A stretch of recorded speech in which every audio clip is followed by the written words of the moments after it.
Bonjour les amis, c'est Starter, je suis ravi de vous retrouver pour parler de Formule 1, de sport mécanique. Et on parle à nouveau d'un Grand Prix. Le 15e rendez-vous de la saison, c'est celui du Grand Prix des Pays-Bas sur le circuit de Zandvoort que l'on connaît depuis 1939. Apparu pour la première fois en 1952 en Formule 1, c'est la 34e édition du Grand Prix. Le circuit de 4 km 259, il est encore plus long à une certaine époque. Les pilotes l'ont parcouru 72 fois à l'occasion de ce Grand Prix et on avait 2 zones de DRS, ça c'est par le détail. Et d'ailleurs, on parle du DRS, il y avait une nouveauté pour cette édition 2022, sous l'ère de la nouvelle génération monoplace, c'est le DRS qui a été autorisé dans le banking. Et oui, si c'est la première fois que vous découvrez le circuit de Zandvoort, depuis l'annonce du retour du Grand Prix là-bas, les organisateurs et les promoteurs du Grand Prix ont décidé de faire un banking dans le dernier virage pour permettre aux voitures d'avoir une plus grosse accélération, d'arriver encore plus vite sur la courte ligne droite des stands. Hein. C'est un circuit à l'ancienne Zandvoort, donc c'est pour ça que c'est très petit et surtout très étroit niveau largeur de la piste. Et pour la première fois, on avait donc le DRS autorisé dans ce grand banking encore plus haut que celui d'Indianapolis, un peu en dessous de celui de Daytona. Hein. Alors, pour commencer ce banking avec le DRS, il fallait d'abord faire un test. Il faut être sérieux dans le délire. Ça a été d'abord autorisé pendant la première séance d'essai libre. Bon, pas d'événement majeur. Deuxième séance d'essai libre, RS. Et finalement, briefing des pilotes le vendredi soir. Tout le monde était d'accord pour dire que finalement, c'est une bonne idée ce DRS dans le banking. Eh bien, autant l'autoriser. Et c'est vrai que des DRS, bon voilà, il n'y a personne qui est vraiment fan de ce système hein, d'aileron mobile, appuyer sur un bouton pour dépasser un retardataire. Hein, mais on a déjà vu quand même dans le passé qu'il y avait des endroits sur d'autres circuits où c'était pas passé, pardon. Déjà, on l'avait vu dans les premiers virages en Angleterre, à Silverstone, où ça a été carrément une catastrophe. On a même évoqué à une certaine époque dans la grande courbe de Blanchimont à Spa-Francorchamps, ça tombe bien, on était la semaine dernière. On avait pensé à une certaine époque, finalement, on ne l'a pas fait. Et pour vous rafraîchir la mémoire, en début d'année, on avait un Melbourne pour le Grand Prix d'Australie, 4 zones de DRS.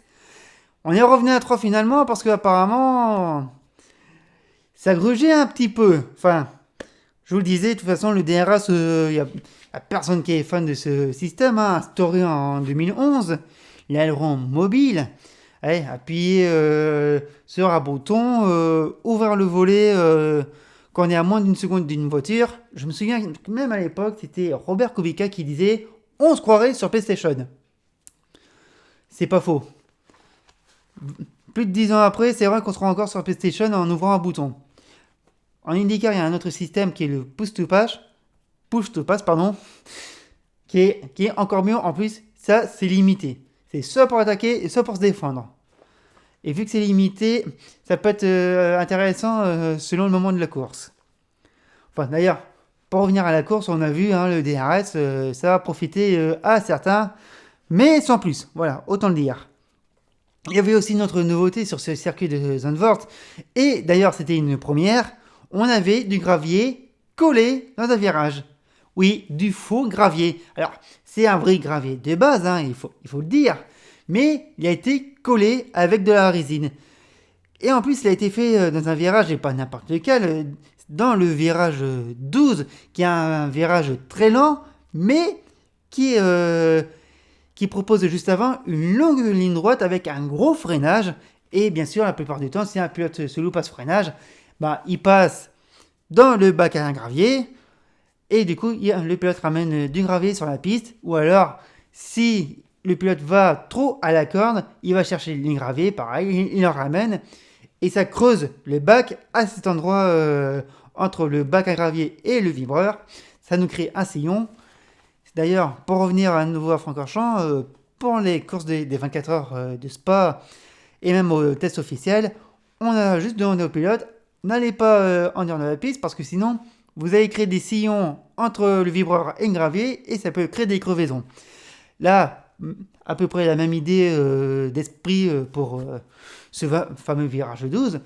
Et je vous disais, c'est une première parce que c'est les promoteurs du circuit qui ont dit on va essayer quelque chose, on va d'abord demander l'autorisation, l'approbation de la FIA, de la F1. On ne peut pas faire ça comme ça tout seul dans son coin, malheureusement, il y a des règlements. Et très honnêtement, c'était une bonne idée. C'est vrai qu'on voyait les pilotes aller un peu au large, mais comme le promoteur Jan Lammers se disait, c'est un endroit qui est fortement déconseillé parce que les pilotes ils vont aller dessus, c'est peut-être du gravier, mais ils vont voir qu'il n'y a pas d'adhérence. Et ça, franchement, ça a très bien fonctionné. Hein. Ça a un peu rappelé le même système de bande rugueuse qu'il y a au Paul Ricard. Ça a très bien marché puisque les voitures passaient dessus, à glisser, ils n'avaient pas de grippe. Et c'est vrai que les pilotes n'ont pas vraiment insisté sur ce passage. Franchement, c'est bien vu de la part du circuit et des promoteurs. Il n'y a rien à redire sur ce principe. Après, est-ce qu'il y aura une suite derrière ? Il n'y a pas de réponse dans les médias. Hein. Que ce soit pour un avenir proche ou même un avenir lointain. C'était aussi l'une des nouveautés sur ce circuit. Alors bien sûr, on arrive sur un Grand Prix assez attendu, surtout pour un pilote et ses supporters. Bah oui, je parlais de l'armée orange, les supporters de Max Verstappen. C'est vrai que c'est pas comme s'il sortait d'un autre Grand Prix presque à domicile pour lui, hein, le Grand Prix de Belgique, hein, sachant qu'il est né en Belgique, le pilote hollandais. Et bien là, il est arrivé à nouveau sur un circuit très attendu, à nouveau à domicile. Il avait déjà signé la victoire l'année dernière. C'était encore le cas cette année, on va y revenir de toute façon. Et alors, c'est pas de chance pour lui parce que il avait un petit peu mal débuté la première journée avec une panne sur la boîte de vitesse. Du coup, il a dû terminer à pied. Bon, ça ne l'a pas empêché de performer, hein, autant le dire. Et comme on dit, mieux vaut que ça arrive maintenant qu'en qualif ou en course. Et d'ailleurs, matin, j'ai évoqué la qualification. On va y commencer maintenant. Et c'est vrai que ça nous a très bien surpris niveau chrono et même niveau pilotage pour certains. On commence maintenant. Les qualifications qui ont vu, bah tiens, surprise, la pole position de Max Verstappen pour 21 millièmes devant Charles Leclerc, deuxième avec sa Ferrari. On va en reparler tout à l'heure de cet écart.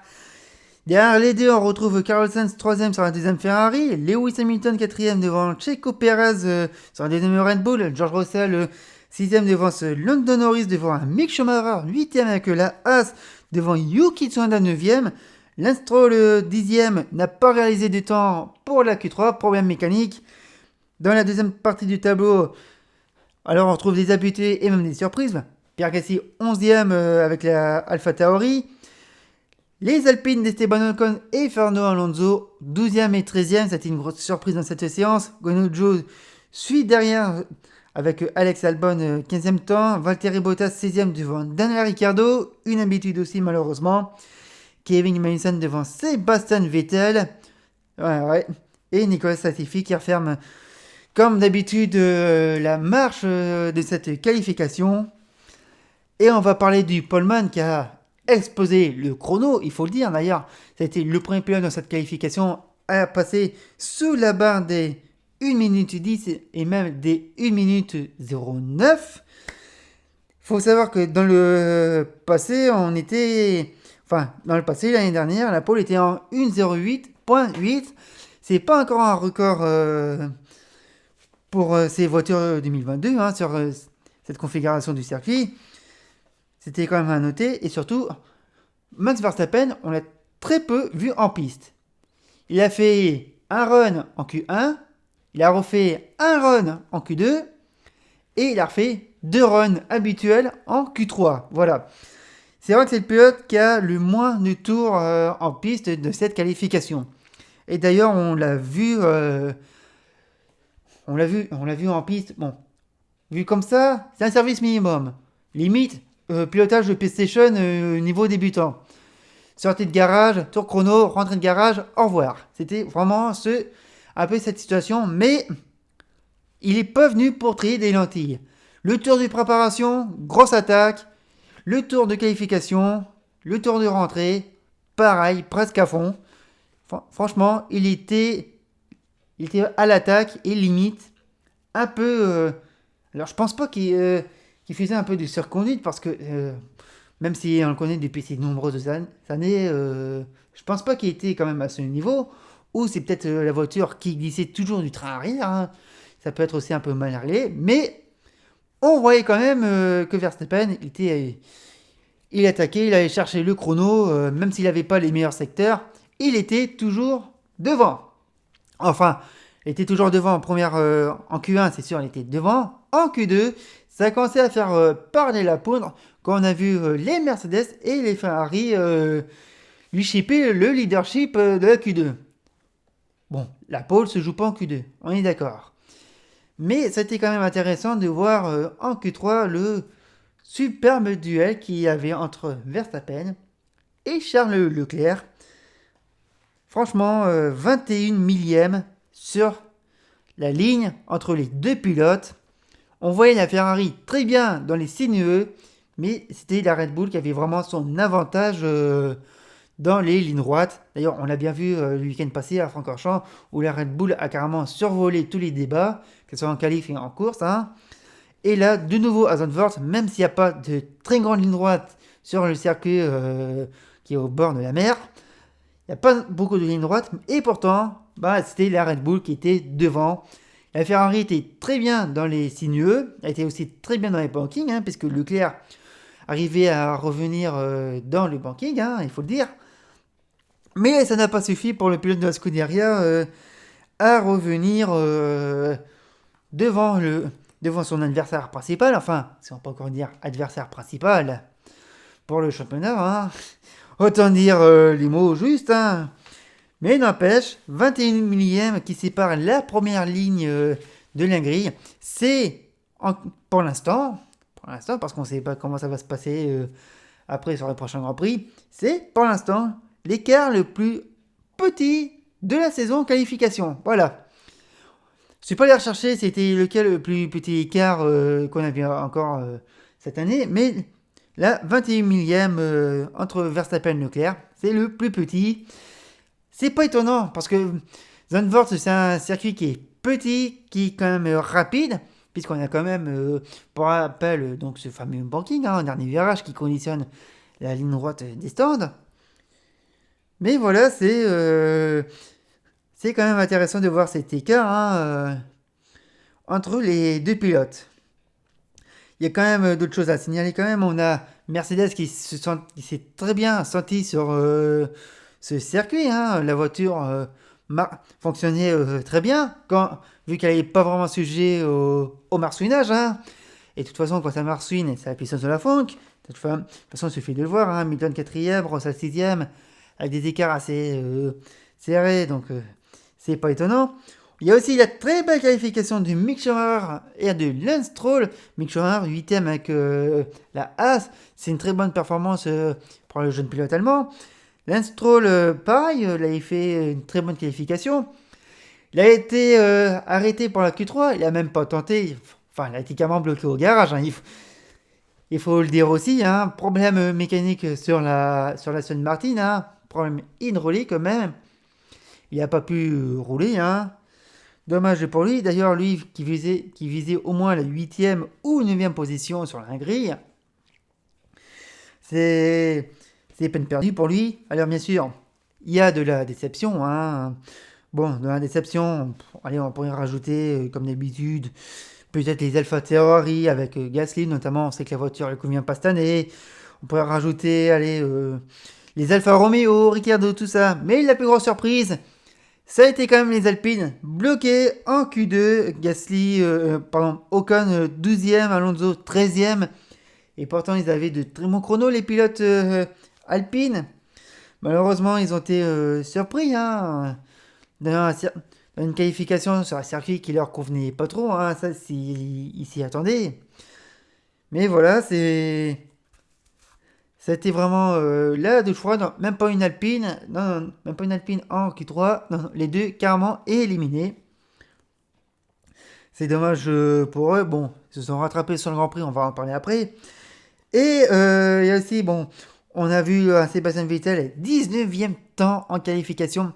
Il faut dire que le pilote allemand est parti à la faute avant avant le banking dans le tout dernier secteur. Il est parti à la faute, lui qui tenait quand même le record du premier secteur dans la Q1 dans sa dernière tentative. Il a perdu l'Aston Martin juste avant dans le virage qui conditionne le banking. C'était peine perdue pour lui. Et pareil, Sergio Perez qui lui est parti à la faute en fin de Q3, parti en tête à queue, pareil. Il est allé au-delà du vibreur. Le train arrière dans le gravier, tête à queue, merci d'être venu. Voilà. Et bien sûr, dans cette séance de qualification qui a été quand même très animée par les chronos, on a eu un drapeau rouge. Et pas à cause d'un pilote. Mais pas à cause d'une équipe. Heureusement que la veille, enfin le jour même, le circuit avait dit messieurs, dames les spectateurs, s'il vous plaît, n'amenez pas de fumigène sur la piste. Explique-moi pourquoi il y a un mec qui, à mon avis, n'avait pas que du sang dans ses veines, hein, qui devait être un sacré pilier de comptoir, a eu la très bonne idée de balancer un putain de fumigène sur la piste. On l'a vu, le fumigène. Il était là, au milieu de la piste, en train de fumer tout ça. Pourquoi les organisateurs déjà avaient demandé de ne pas amener de fumigène sur le circuit? Parce que déjà, bon, on a eu le brouillard, le brouillard orange en Autriche. On sait que Spa-Francorchamps avait demandé à avoir la même consigne bien avant son Grand Prix. Et pour rappel, l'année dernière, c'était pareil. On avait un sacré brouillard orange sur le circuit de Zandvoort. Et là, ils se sont dit, bon, les gars, s'il vous plaît, je suis désolé, mais c'est vrai que voilà, t'as le circuit, t'as le promoteur qui demande, voilà, pas de fumigène sur le circuit, pas de ça dans le public, parce que voilà. Bon, il y en a quand même un qui a fait le malin. Non seulement il l'a amené, il l'a allumé, et s'est dit, oh bah tiens, et si je le jetais sur la piste? Qu'est-ce qu'il a fait? Il l'a pris, et hop là, sur la piste, drapeau rouge, personne qui roule. Bon, déjà deux choses. Tout le monde a dit que c'était totalement stupide, même Verstappen l'a dit, hein. Il a surtout rajouté une chose qui est vraiment importante, c'est que c'est dangereux qu'il y ait des objets sur la piste, parce que ça peut faire des dégâts, un objet comme ça, on ne dirait pas, mais ça peut casser une voiture, un fumigène. Oui, je sais, c'est très con ce que je dis, mais un fumigène, un objet quelconque sur la piste, une voiture qui roule dessus, ça peut faire des dégâts. Non, vous allez dire, ouais, mais attends, quand il y a des morceaux de carbone et les mecs qui roulent dessus, ça peut créer des crevaisons, hein. Et ça peut aussi créer des dégâts, ou alors s'incruster dans une voiture et faire perdre des points d'aéro à la bagnole. Ça, par contre, c'est déjà arrivé tout récemment, dans les saisons passées. Ça, je peux pas l'inventer.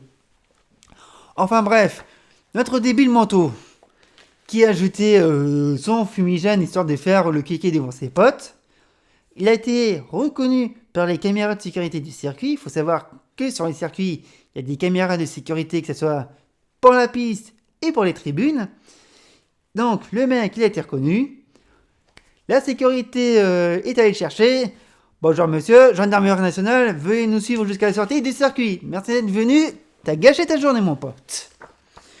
Mais voilà, c'est une débilité profonde de jeter un truc sur la piste. Je vous le dis, jeter un truc quelconque sur la piste, non seulement ça n'apporte rien, c'est dangereux pour les pilotes, et c'est aussi dangereux pour les commissaires de piste, qui, on le rappellera jamais assez, assurent la sécurité de tous les événements auto-moto sur les circuits. Parce que sans eux, comme d'habitude, il n'y a pas d'événement. Voilà, il faut le dire. En tout cas, on félicite pas le mec qui avait 4 grammes dans le sang avec son fumigène. Enfoiré. La grille de ce Grand Prix des Pays-Bas, elle s'affiche, hein, donc une première ligne à 21 millième, hein. Il n'y a pas de pénalité, ça nous change par rapport à ce qu'on avait connu en Belgique, hein. C'était plus calme, mais au moins la qualification était plus intéressante à suivre. Je vous propose de passer au Grand Prix, et si, c'est quand même passé quelque chose. Dites pas non, il s'est quand même passé quelque chose pendant le Grand Prix, mais si, on en parle maintenant. Le Grand Prix des Pays-Bas, la 34e édition du non a vu la victoire de Max Verstappen, la 4e victoire d'affilée pour le pilote hollandais, la deuxième à domicile. Il devance George Russell sur la Mercedes et Charles Leclerc sur la Ferrari, ça c'est pour le podium. Derrière on retrouve Lewis Hamilton, 4e devant Sergio Perez qui devance Fernando Alonso. Lando Norris suit devant Carlos Sainz, on va en parler de Carlos Sainz, le pauvre. Et Esteban Ocon, 9e devant Lance Stroll, 10e avec Aston Martin. Le meilleur tour en course, c'est pour Max Verstappen. Et ouais, c'est un nouveau high track pour le pilote hollandais, Paul Victor, meilleur tour en course. Félicitations. Et pourtant, elle a mis du temps à démarrer cette course. Quand on a vu que c'était le 10e tour, déjà, c'est rien passé, hein. Ça a mis du temps, on va pas se mentir, ça a mis du temps à démarrer, hein, ça a mis du temps. Et à un moment, on s'est pas ennuyé. Ça a commencé, mais pas sur la piste, mais dans les stands. D'ailleurs, on va pas se mentir, la course était plus intéressante dans les stands et la stratégie. Mais par contre, on a vu une chose, c'est un arrêt foiré chez Ferrari. Alors, vous allez dire... Rien de surprenant, c'est vrai, rien de surprenant. On va encore taper gratuitement sur Ferrari, tout ça, rien de surprenant. Mais quand même, là, de ce qu'ils nous ont refait chez Ferrari, alors je sais qu'il y avait Eddie Irvine qui était en spectateur, mais me dites pas que quand ils l'ont vu, ils se sont dit, putain, on a un ancien pilote de chez nous, on va lui rendre hommage. Pour les plus jeunes qui n'ont pas connu, Grand Prix d'Europe 1999, je vous jure, j'entends encore dans les oreilles Pierre Van Vliet à TF1 en train de dire « Il manque une roue incroyable !» Et là, c'était pareil pour 40 cents. Il arrive, il y a 3 roues sur 4 qui l'attendent pour son arrêt au stand. La roue encore dans le garage. Ferrari, enfin, la roue n'était même pas dans le garage Ferrari. Le mécano l'a vu dans la main et... je vais où? Je vais devant, je vais derrière, je vais à gauche, je vais à droite... Putain, les mecs, je vais où là? Mais c'est un sketch. Très honnêtement, là, c'était un sketch. Alors, le truc hommage Grand Prix d'Europe 99 et DR20, tout ça, je dis ça pour la déconne, pour détendre la situation. Mais très honnêtement, c'est pas normal, encore une fois, de la part de Ferrari. C'est pas normal, bordel. Je sais qu'ils nous habituent à des conneries depuis ce début de saison, mais alors là, franchement... La fatigue! Comment ça, encore la fatigue? Franchement, là, c'est pas la voiture. Là, c'est pas le pilote. No comment. Mais franchement, c'est... 12 secondes, ça a duré l'arrêt de Carlos Sainz. Parce que le mécano, non seulement était perdu, il était même pas à sa place avec les roues. Ferrari, mais essaye de me l'expliquer, essaye de me le défendre. Matteo Binotto a essayé de le défendre après course. Mathias, tu l'as vu celle-là? C'est pas tout seul. Je crois qu'on est plusieurs. Et, pour pas arranger la chose, tant qu'à faire, il y a Sergio Perez qui a fait son arrêt en même temps que Carlos Sainz. D'après vous, qu'est-ce qui s'est passé? Bah oui, Sergio, il est reparti devant, oui, c'est sûr. Mais, il a roulé sur le pistolet pneumatique de Ferrari. Il a roulé dessus. Bon, il faut dire que les stands à Zandvoort, c'est grand comme ça. C'est pas large. Bah Sergio, il avait pas le choix. Il est sorti de son box. Bah, il a vu qu'il y avait un pistolet sur la piste, sur sa route. Il a essayé de l'éviter, hein. On va pas se mentir, il a essayé de l'éviter. Ouais, mais bon, si j'évite, je vais dans le mur et descendre. Je fais quoi? Bah, il a roulé dessus. Bon, après, il pouvait aussi rouler sur un mécano Ferrari, mais bon, on va pas en rajouter une couche non plus. Hein, c'est... Bon, heureusement pour Sergio Perez, ça va. Il a pas eu de pénalité pour avoir roulé sur un pistolet. Bon, le pistolet, il est mort. Les obsèques auront lieu demain à 17h. Mais il n'empêche, l'arrêt de Sainz complètement foiré. Et pas que celui-là, il y a l'autre aussi. Son arrêt pendant la safety car. Bah, tant qu'on en parle, je vais revenir dessus. Putain, il ressort de son emplacement. Il avait. Soit il écrabouillait un pilote. Pas un pilote, pardon, un mécano Mercedes. Ou soit il attendait sagement de se faire doubler par l'Alpine. Bah non, il est sorti. Il a tourné comme un gros porc pour éviter d'écraser un mécanicien Mercedes McLaren. Heureusement qu'il a évité. Et il ressort devant le nez d'Alonso. Ouais, excuse-moi Nando, je t'ai pas vu. 5 secondes de pénalité pour l'Espagnol de chez Ferrari. Et j'en ai pas fini avec Sainz. Et je suis pas le seul non plus à en avoir fini. Enfin, que voulez-vous? Ferrari, ils ont chié dans la gueule pour Sainz ce week-end. Et comme je vous le disais, la course qui était pas vraiment terrible en piste était plus intéressante dans les stands et les stratégies. D'ailleurs, en début de course, on entend, ben voilà, les stratégies Pirelli, c'est medium, soft, medium, faites ce que vous voulez. Par contre, les pneus durs, vous pouvez toujours essayer. Par contre, nous, on prendra pas le risque. Vous avez entendu Ferrari, hein? Nous, on prendra pas le risque, hein? Ne refaites pas comme la Hongrie. Et ben, comme en Hongrie, c'est Alpine qui a tiré les premiers avec les pneus durs. Et surprise, ça a fonctionné. Les pneus durs étaient aussi performants que les medium et les soft. Bah, c'est vrai qu'à un moment, on entend la radio de George Russell qui dit les mecs, on est dimanche, la piste elle est encore verte. C'est bizarre, hein? Quand on dit qu'une piste est verte, elle est pas gommée, elle est sale, elle est jamais utilisée, quoi. C'est normal, le premier roulage de week-end, faut que la piste elle se gomme, quoi. On l'a bien vu en qualification, comment ça s'améliorer. La piste elle est vide, donc elle se gommait. Mais là, en début de Grand Prix, non seulement elle a eu du mal à se gommer, hein, même avec la F2, la F3, la Porsche, ça a eu du mal à se gommer pour le Grand Prix. Et c'est peut-être pour ça que les pneus durs ont réussi à être performants pendant la course. Franchement, ces pneus-là faisaient jeu égal. Et on a même vu Mercedes qui s'est dit, dis donc la stratégie n'est pas conseillée du Pirelli à un seul arrêt, on va peut-être la tenter. Et c'est vrai que ça aurait pu marcher cette stratégie à un seul arrêt pour Mercedes. Ah, ils étaient bien performants, on va pas se mentir. Ils étaient très performants, ça aurait pu vraiment marcher cette stratégie à un seul arrêt. Ça aurait pu. Mais il faut dire qu'on a eu 2 événements dans ce Grand Prix. Hein. 2 événements qui ont un petit peu tout chamboulé. Hein. Bon, déjà, le premier, qui a été causé par Yuki Tsunoda. Alors, le japonais d'AlphaTauri, il fait son arrêt au stand, il repart, il s'arrête en bord de piste. Il envoie son équipe. C'est quoi ce bordel? Vous m'avez mal serré une roue, tout ça. Bref. On lui dit que les roues sont bien serrées. Il peut repartir. Il rentre en stand.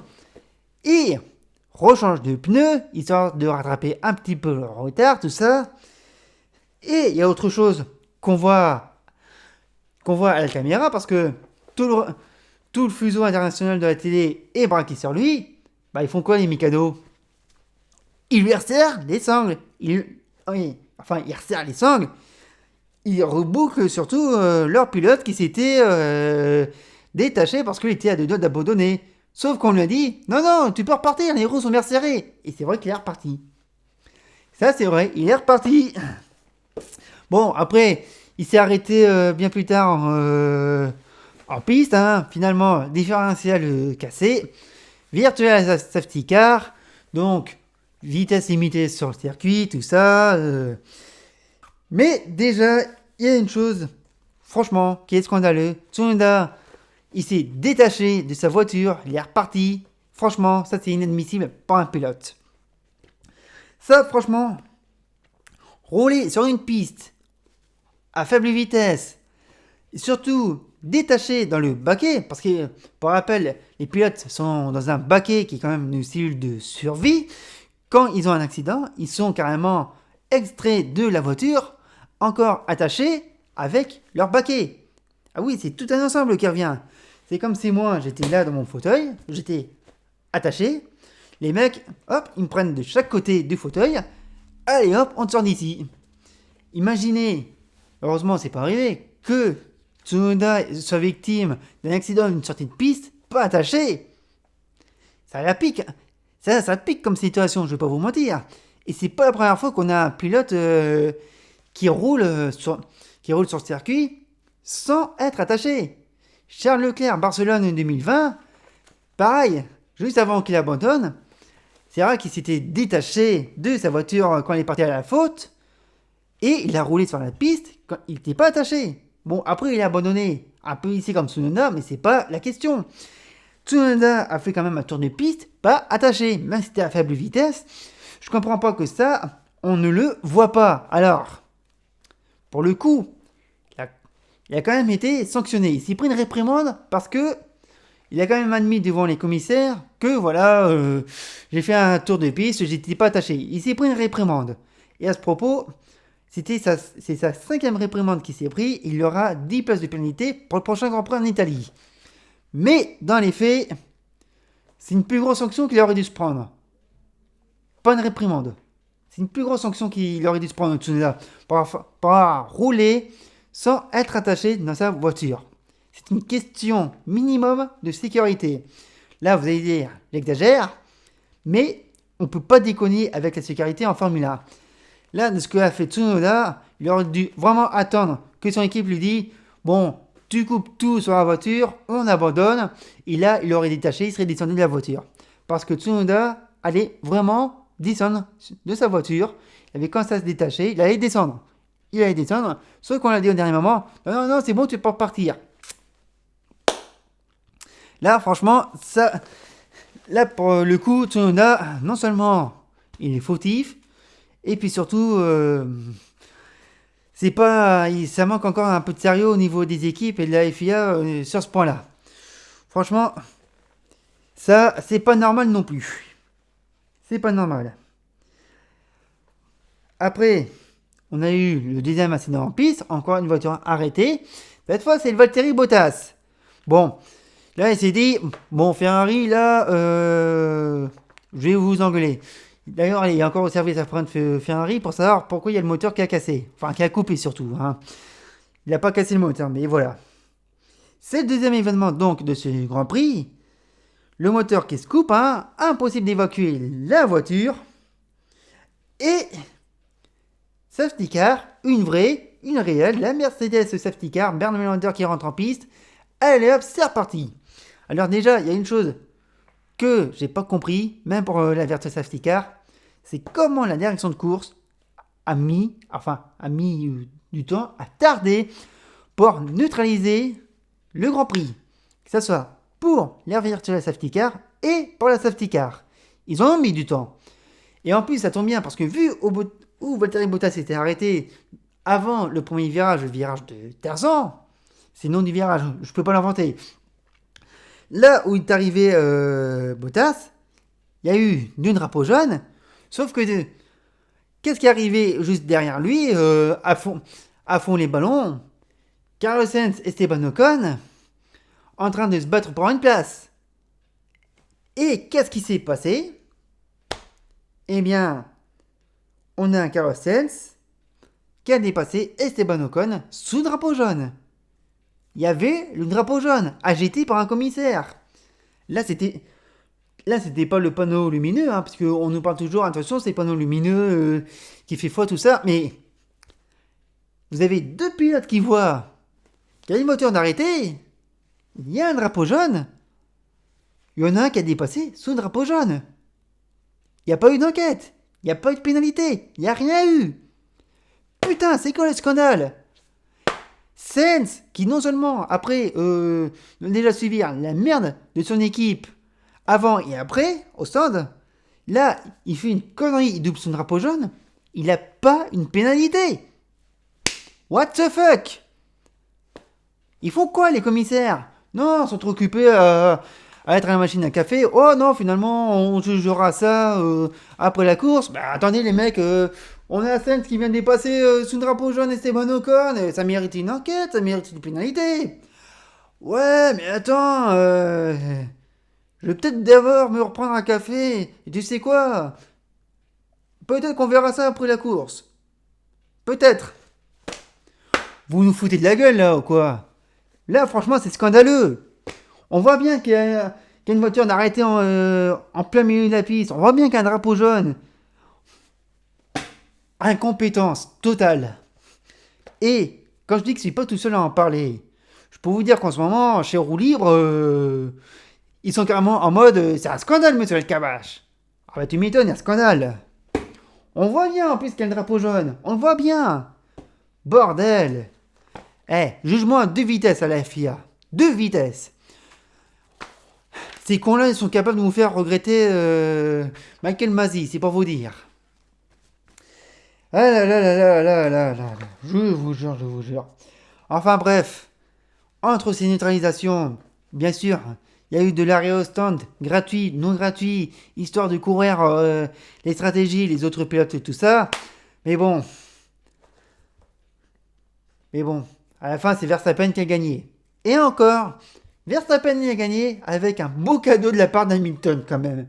Parce que sur la safety car, c'est quand même Hamilton qui ressort en tête, enfin en leader provisoire du Grand Prix. Et Hamilton qui offre une très belle aspiration à Verstappen pour finir le Grand Prix en tête. Et moi, je vais vous dire, j'y croyais aussi à la victoire Mercedes. Que ce soit Hamilton ou Russell. Franchement, j'y croyais parce que leur stratégie, il n'y aurait pas eu les neutralisations. Ça tenait jusqu'au bout. Mais non, ça n'a pas tenu jusqu'au bout. Et au final, c'est Verstappen qui gagne.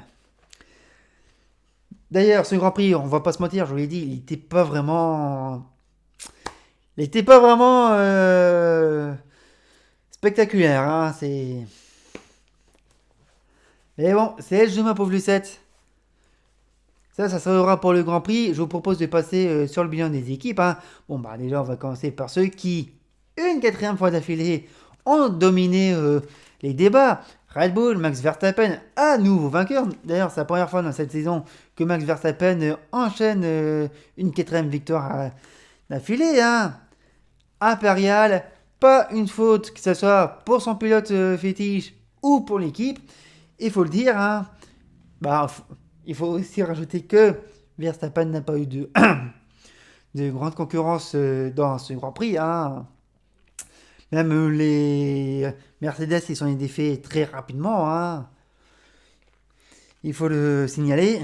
Et puis du côté de Sergio Perez, c'est correct hein, comme résultat et surtout corporate, hein, puisque ça a été le premier à s'arrêter pour travailler pour le leader de l'équipe et du Grand Prix. Hein. Voilà, il n'y a pas grand chose à rajouter pour Red Bull. Oui, on va passer à Ferrari, là aussi, il y a quand même à rajouter. Pourtant, ils étaient performants le vendredi, ils étaient performants le dimanche. Et là, pas de rythme le dimanche. Attends, j'ai dit qu'ils étaient performants le dimanche. Non, vendredi, samedi, c'était performant. Mais alors, dimanche, pas de rythme. Que ce soit Leclerc, qui tournait pourtant dans les chronos de Verstappen, hein, il n'avait pas de rythme. Alors, Sainz, je vous en parle même pas. Alors oui, Charles Leclerc, il sauve quand même un podium avec une troisième place, ce qui partait deuxième. C'est un peu dommage pour lui. Mais bon, c'est déjà pas mal, quoi. Et puis Carlos Sainz, c'est des arrêts foirés. L'enquête, il a même pas sur son dépassement sous le drapeau jaune. C'est pas aidé, pas aidé, pas aidé. Et il fait de la merde en plus. Voilà, il faut le dire. Situation inverse par rapport au Grand Prix de Belgique la semaine passée.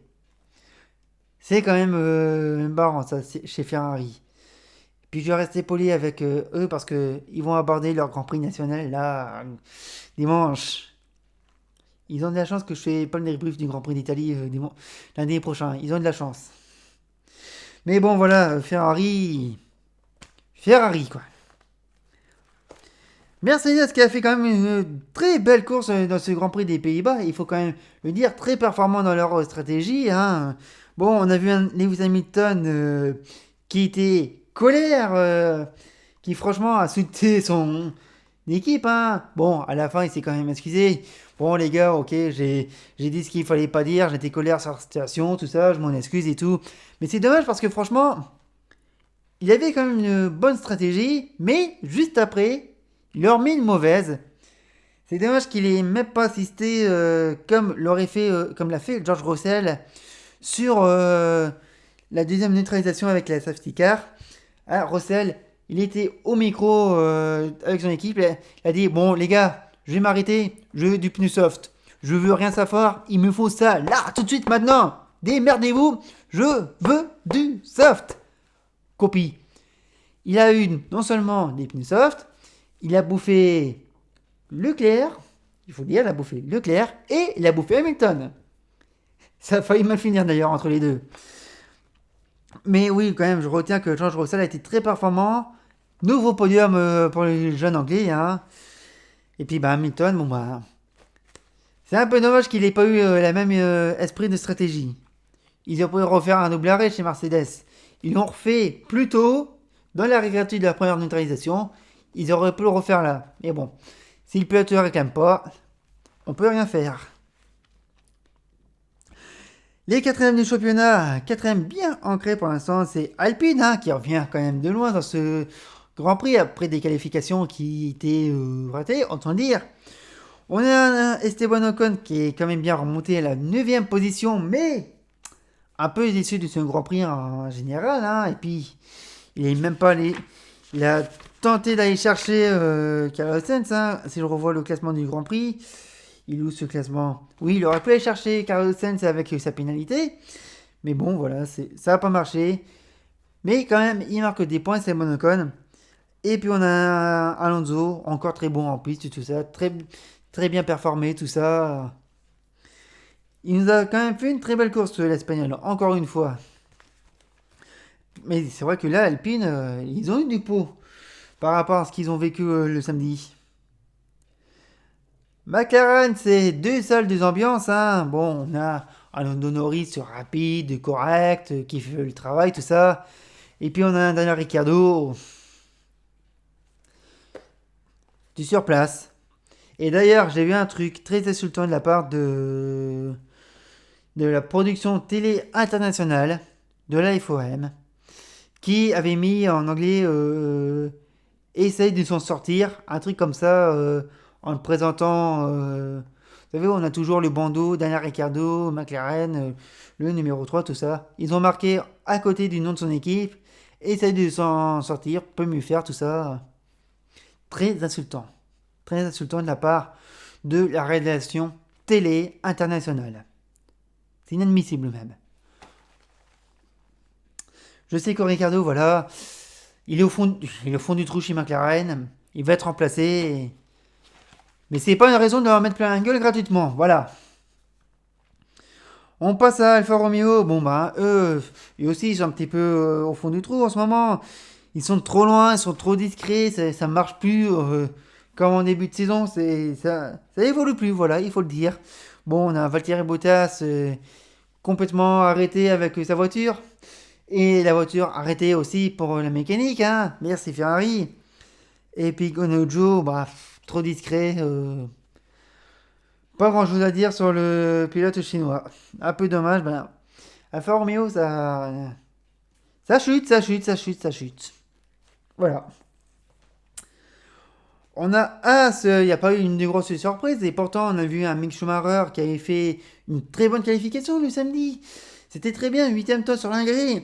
Et après, ben, ça a chuté en performance sur une longueur pour le Grand Prix. C'est bien dommage pour lui. Et puis on a un Kevin Magnussen parti à la faute au deuxième tour avec son tank. Franchement, elle est solide de la As. On dirait une Dallara en IndyCar. Mais voilà, il est resté bloqué. D'ailleurs, on l'a bien vu hein, sur Zandvoort. Pour doubler, c'est pas évident. Voilà, il faut le dire. Bon, bah, course ratée pour As, il faut le dire. Alpha Tauri, c'est pas la course espérée par la petite Scuderia. Bon, on a Pierre Gasly qui est à la porte des points, qui aura tout tenté pour essayer de performer sans plus. Et puis on a Yuki Tsunoda, malgré tout, qui faisait une très bonne course, le japonais. Et puis il y a eu son abandon, hein. Et puis du coup, la petite réprimande qui se prend là pour Monza. Dommage. Mais quand même, Tsunoda, c'est le premier pilote à avoir 5 réprimandes dans la saison. Et il a gagné 10 places de pénalité. C'est pour vous dire. Et ouais, Alpha Tauri, c'est pas la course espérée. Ah, c'est pas la remontée de Francorchamps. Faudra voir ce que ça va donner à Monza. Aston Martin. Alors, il y a un petit peu de mieux, mais bon, sans plus, hein. Bon, on a un Lance Stroll qui a réussi à sauver un seul point. Un seul. Bah, il a tenu cher sa place, hein, c'est pour vous dire. Et puis Vettel, trop loin, pas de rythme, tout ça. Il n'y a pas grand chose à dire sur le pilote allemand. Non, non, il n'y a pas grand chose à dire. Et on termine avec Williams. Pareil, c'est pas une grande course non plus, non plus pour l'équipe de Grove. Bon, on a Alex Albon qui a quand même tenté, hein. En vain, malheureusement. Et puis Nicolas Latifi. Je vous propose de passer au classement pilote et constructeur. Ça commence aussi à s'écarter. Et limite, on se dit, c'est joué. On voit ça maintenant. Le classement pilote après ce Grand Prix des Pays-Bas, 15e rendez-vous de la saison. Max Verstappen est toujours leader, incontesté, incontestable, 310 points devant Charles Leclerc et Sergio Perez qui ont le même nombre de points. Charles Leclerc récupère la deuxième position au nombre de victoires.